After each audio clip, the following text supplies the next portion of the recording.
Yo, selamat pagi korang semua. Selamat datang bersama saya. Dan di sini saya Apoy ada di sini. Hari ni saya ada satu pengumuman yang besar untuk korang semua. Apa pengumuman itu?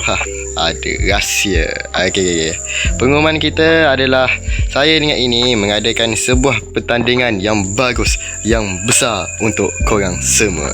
Jadi pertandingan yang saya akan adakan ini adalah Minecraft Arena PvP Battle untuk Bedrock Edition.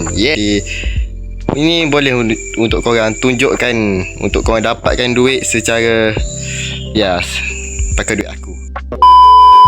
Dengan pendaftaran hanya RM1 saja, dan tempat pertama akan mendapatkan hadiah sebanyak RM20.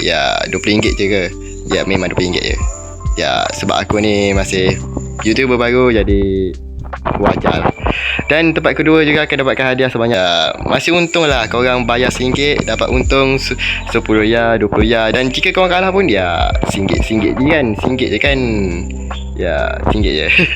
Jadi pada siapa yang berminat, korang boleh join boleh WhatsApp saya. Link ada di bio. Yang saya telah sediakan link WhatsApp saya di mana korang boleh daftar melalui online bersama saya.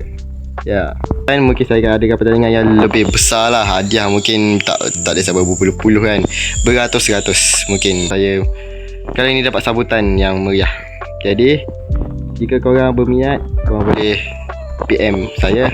Dan juga jika korang suka dengan video ini, boleh tekanlah butang merah tu, tekanlah subscribe, dukung aku biar aku lebih semangat untuk buat konten yang macam ni. See you, jumpa lagi anda di arena. Saya Apoy Akman undur diri dahulu. See you next time. Bye bye.